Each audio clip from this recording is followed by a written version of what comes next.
Saw you reading last night. A Bible? Writing, too.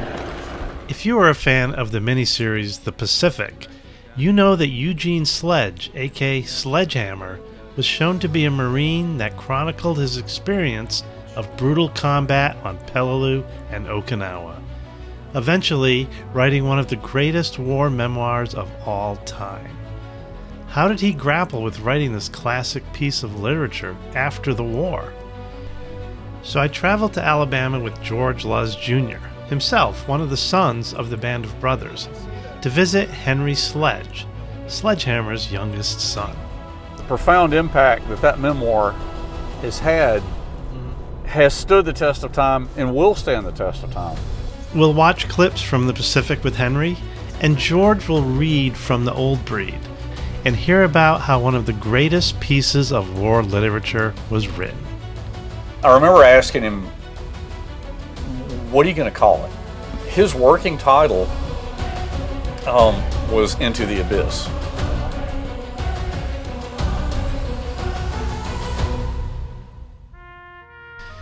In 2025, we are 80 years on from the end of the Second World War. Hearing about the war from a living participant is an increasingly rare event. We are left with the recorded interviews and written memoirs, like Eugene Sledge's gripping book. Although we cannot hear directly from Sledgehammer, we can talk to his youngest son, Henry. That was carried by Eugene Sledge through Okinawa. And hear about how his father dealt with his memories of this brutal war by writing. Henry has just released a new book that looks at a lot of the material which was edited out of the original manuscript. I can provide some insight into how I saw him, his World War II experience, influence the kind of husband and father he was. He took George Luz and I to the home where The Old Breed was written. So he had a desk right here. So he sat facing the wall. And a very large part of With the Old Breed was written in this room. This was his study. The home has changed over the years, and much like the memories of World War II, nothing much remains from the time when the Sledge family lived there. But Henry holds memories of his dad. There were a couple of September 15th through those years where I just said, well, how's Dad doing okay? And she goes, well, today's kind of a tough day. Well, it's interesting, though, that you were perceptive enough to understand that. Yeah. Well, because most kids are out playing ball, running around, whatever it is, running through the woods, but you were much more in tune with your dad.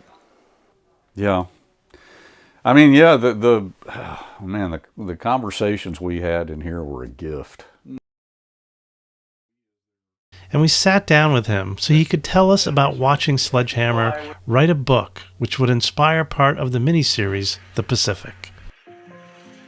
Each time we went up, I felt sickening dread of fear itself and the revulsion at that ghastly scenes of pain and suffering among the comrades that a survivor must witness. I was 2 or 3 years old in my earliest memories of getting up in the middle of the night or late at night to, for whatever reason, and I would go into the living room. My dad did a lot of writing, right here. Sitting in front of the fireplace writing on a yellow legal pad.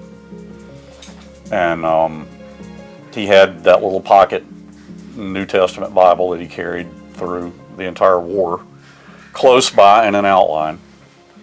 And, of course, I didn't absorb all that. I'm just seeing my dad sitting there. Probably one of the dogs was lying down by him, snoozing away. And I just remember, I'd say, Dad, what are you doing? And he would say, oh, I'm just working on something for you and John. And he'd shoo me off to go back to bed. As I got older, I remember, skipping ahead to when I was an adolescent, my mother typing what he had written. This little desk right here, my mom had a an electric typewriter, and she typed a lot of With the Old Breed on that desk right there. And my brother and me, you know, seeing this stack of typewritten pages on the desk there, getting taller with each passing month, you know, and my brother and I would read these things because we were vitally interested in World War II, like everybody, Georgie, that grew up like we did, you know, with fathers who lived that experience. And my brother and I would read these pages, you know, and as the months and the years went on, we knew that he was working on a book. You know, did I envision that it would ever become published? And I don't think any of us did at that point. When it did get published, that was the day I came home and my mom said, "Hey, we just found out that your dad's book is going to be published." John Keegan called With the Old Breed one of the most arresting documents of war literature. It started with the Bible. Saw you reading last night. My Bible? Writing too. You ain't supposed to write shit down, you know. Gives the Jews valuable intel, they find it. Guess I won't show it to him then. This is it. Wow. This is the Bible that Sledgehammer took his notes in and kept on little pieces of paper, kept notes and tucked into this Bible.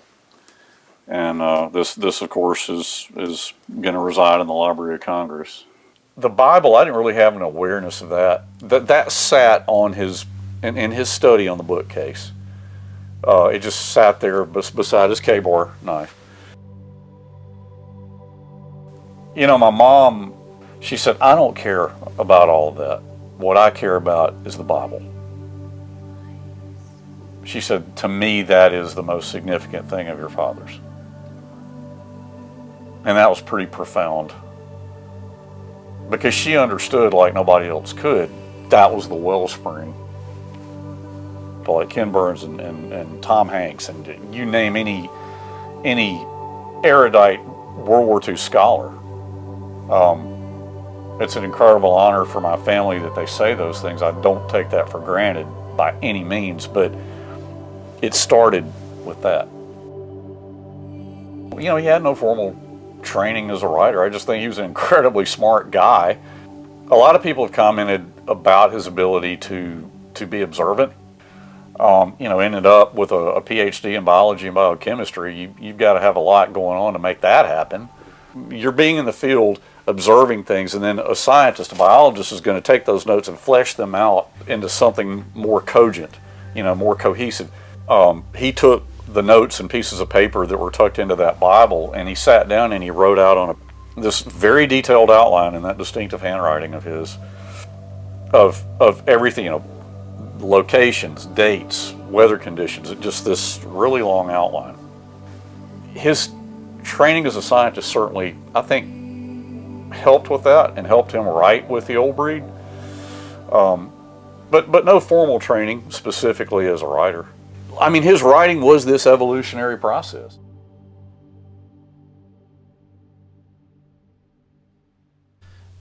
We get a sense of the power of Sledge's writing with a well-known yet gruesome story from Okinawa.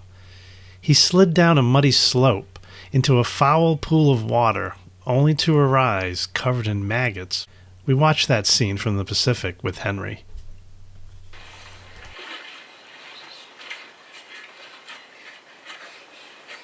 He talked about that really happened more than once. And these are battle-hardened veterans who've seen it all already, and they would just come up with this look of utter despair. I mean, it's horrific, ugly stuff. You know, this is the way my dad looked at it, and I tried to bring some of this into my book, but there was even more that I couldn't bring in because it was just so much material. This is the kind of stuff you wouldn't see in a John Wayne movie in the 1950s or 60s, you know. And you read what my dad wrote. What my dad wrote, to him, that was what it was. There was no glory in it. I vividly recall grimly making a pledge to myself. The Japanese might kill me, but they wouldn't make me crack up.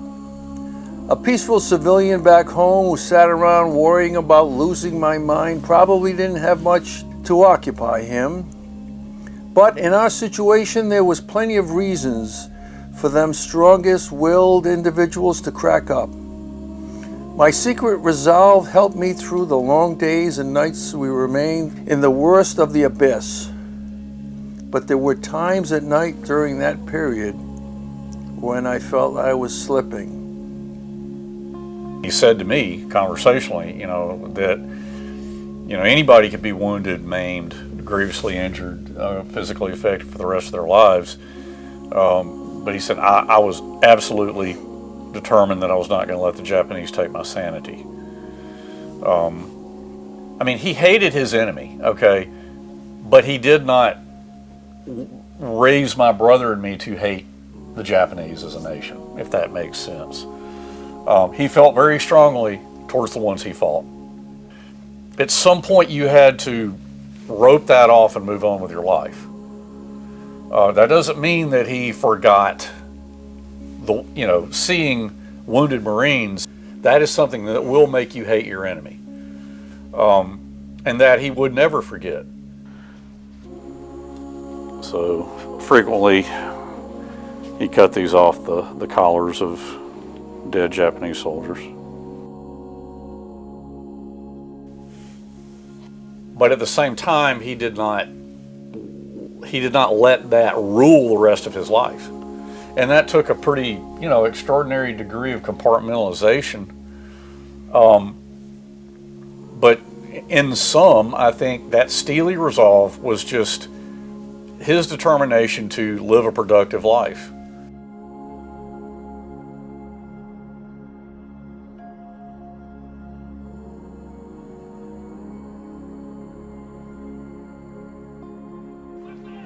Sledge's first experience in combat was in September of 1944, during the invasion of Peleliu. The Pacific shows an episode early in the battle when his company was ordered to charge across an airfield exposed to Japanese fire. Many Marines were killed or wounded. Henry has a letter that his dad wrote shortly after.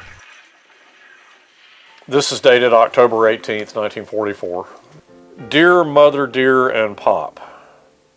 Well, I came through without a scratch. God certainly watched over me and cared for me. It was yours and my prayers, and I am really thankful, and say so in my daily prayers. The saying, there are no atheists in foxholes, which, he was not an atheist anyway, but he said that is the truest statement you'll ever hear. His book, he talks about his own mortality during the war, and there's a part in here I'd like to read. Sure. Dug in next to our gun pit was First Lieutenant Edward A. Hillbilly Jones, Company K's machine gunner, platoon leader. He talked about his pre-war years in the Marine Corps. Later, I remembered little of what was said, but the quiet way he talked calmed me. Suddenly, I heard a voice say clearly and distinctly, "You will survive the war." I always been skeptical about people seeing visions and hearing voices, so I didn't mention my experience to anyone.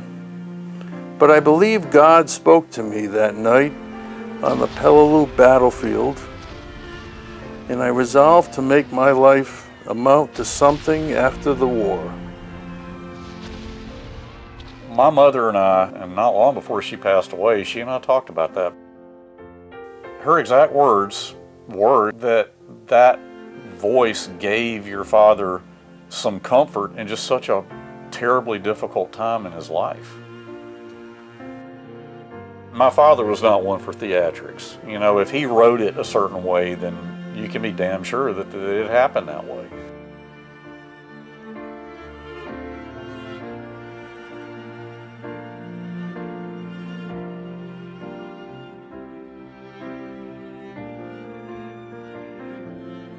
I visited Peleliu in 1999 for the 55th anniversary of the battle, and my dad had gotten a flyer in the mail from this historical tour company advertising the trip to Peleliu, and did he want to go. When I sent in the application to go on this trip, I was contacted by a Marine officer, and we were really excited to see a Sledge, the name Sledge, to be involved with this trip. And, would your father like to go? It'll be an all-expense-paid trip.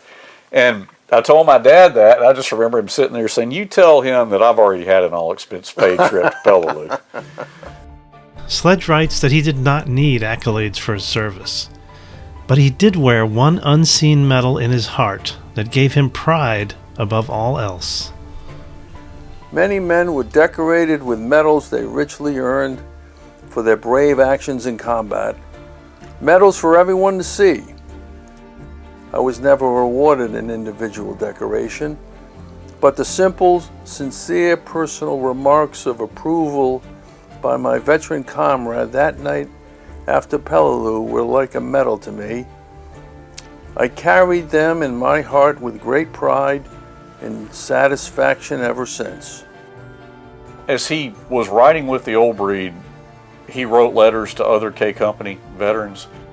I walked over to their house one day and saw this car with Louisiana plates in the driveway, and I walked in and I see this short, stocky guy and this lady in the living room, and I can't remember if my dad had told me, "Oh, Snafu's coming." I knew who Snafu was. I grew up hearing about Snafu. I shook hands and was happy to meet him, but I was 19, 20 years old. I had other things on my mind. I wish I had just sat over by the wall and just taken in what they were talking about. Had tried to reach out to him, but no, I haven't had any contact with his family. Well, that's always the greatest challenge, is in some cases the next generation moving forward is engaging the sons and daughters, and as we get older, our numbers are dwindling. Your experience is interesting. It's a juxtaposition with mine, because my dad didn't start going to 1st Marine Division reunions or K Company reunions until much later, like when, 1981, 82, when With the Old Breed was published. I think you had more of really like a familial type of experience, because I've seen you speak, or heard you speak in podcasts of going to reunions and hanging out with the other Easy Company guys' kids. See, I never had that. So that's an interesting, that's a different component to the same thing. The core theme being that this World War II experience of our dad's was a family affair. It was going to reunions and reconnecting with his old buddies, but there was joy in that, but at the same time he would come home and be very upset. Because it was just so emotionally draining.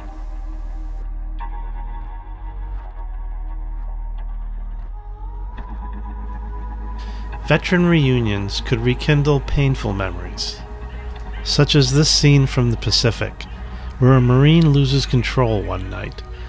Fearing that his screaming and thrashing around will draw enemy fire, they are forced to put him down. We didn't talk about such things. They were too horrible and obscene even for a hardened veteran. The conditions taxed the toughest I knew almost to the point of screaming.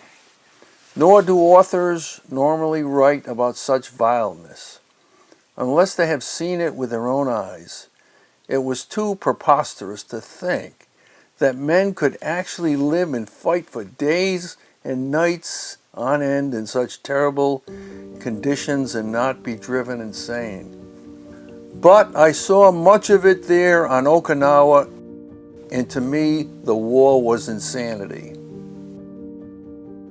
He describes in With the Old Breed where they were dug in this body, this dead Marine was a BAR man. And he wrote of that in a very horrific, moving way. And he said, then by day, the rain's just driving down around the big BAR man, still lying there with his skeletal hands rusting around his weapon. He said, I would see the raindrops hit, and they made little water babies. And he describes how his grandmother said when he was a little boy, those are water babies. Water babies are elves, and the raindrops splashing around. And he said there was little to occupy your mind in the driving rain in front of Shuri. You just sat there and tried to endure the filth and the fear and not lose what was left of your sanity. I remember looking out, being 3 or 4 years old, during a rainstorm, and seeing the water just pounding down on the pavement on the patio. And seeing those water babies, and my dad saying, look, those are water babies. They're little elves splashing around in the water. And I just thought, in that moment, was he thinking back to 1945?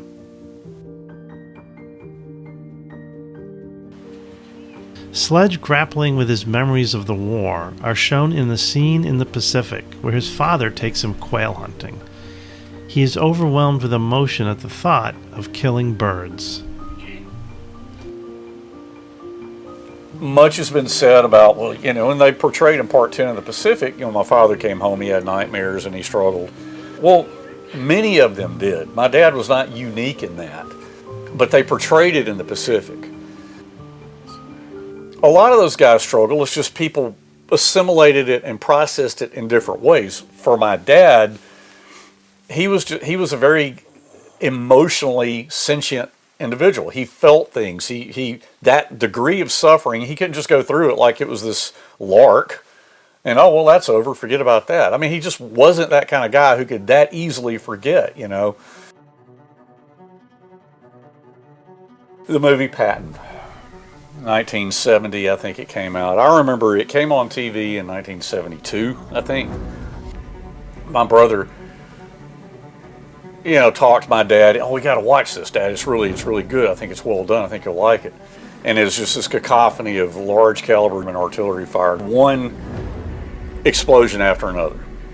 And I remember my dad sitting there and just getting agitated and becoming more physically agitated. He ended up getting up out of his chair and going into the kitchen, and he just started pounding the refrigerator. And of course my mother, John, turn the TV. And he immediately turned the TV off, and he was weeping as he's just pounding the refrigerator. She got him calmed down. He sat down. That was the end of our watching Patton that night, obviously. I mean, that was hard to see. It was terrifying.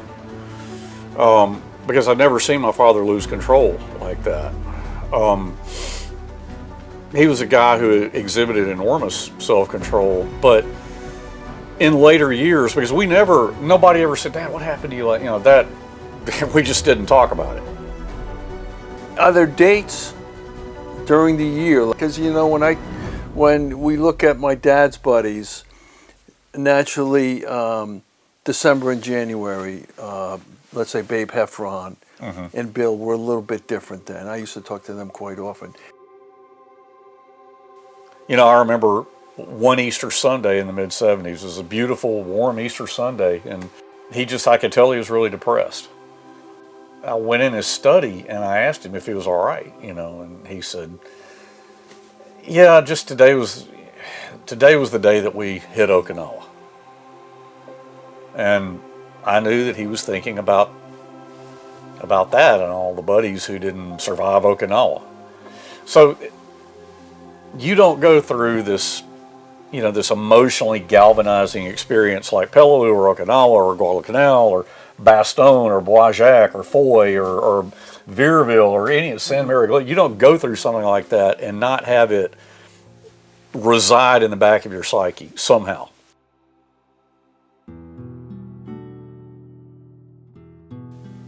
War is brutish, inglorious, and a terrible waste.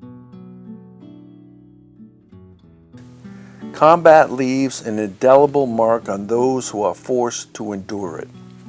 The only redeeming factors were my comrades' incredible bravery and their devotion to each other. Marine Corps training taught us to kill efficiently and try to survive. But it also taught us loyalty to each other and love. There were those times when the demons, when the destructive hate could have played too large a role in his life, but he refused to let that happen.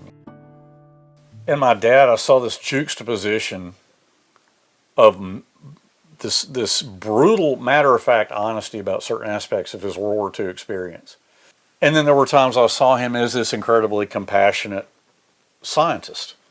And I remember one day, I was probably 8 or 9 years old, and a very young bird had flown into someone's plate glass window, had hit its head, it was mortally injured. And I walked in his study, and he was cupping it in his hand. And there was no false emotion, nothing like that at all. But he just sat there and he cupped that dying bird in his hand to keep it warm until it expired.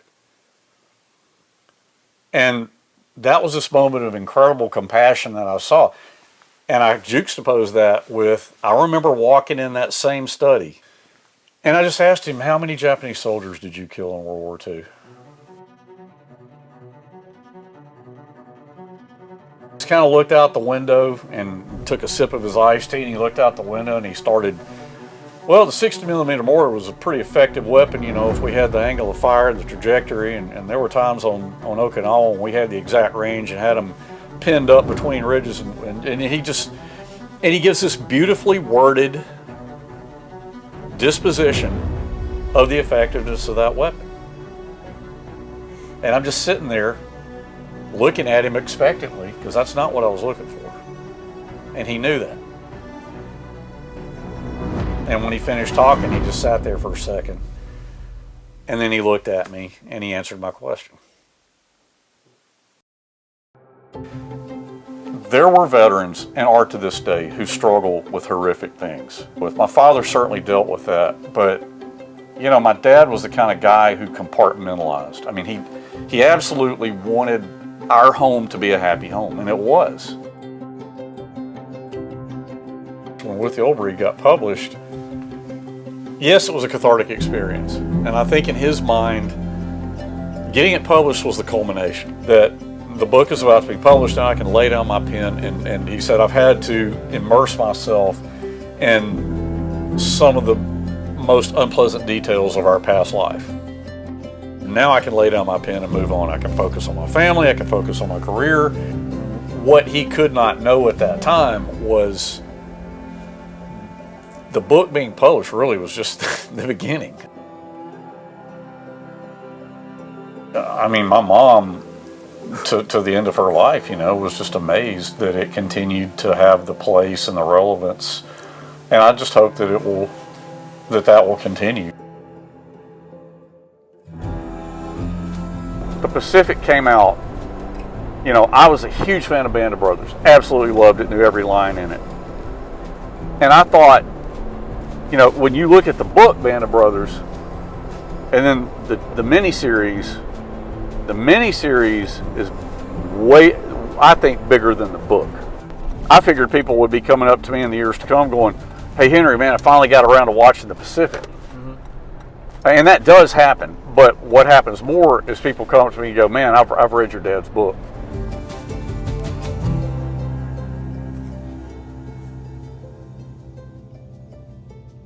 Henry's new book, The Old Breed, The Complete Story Revealed, is available on Amazon.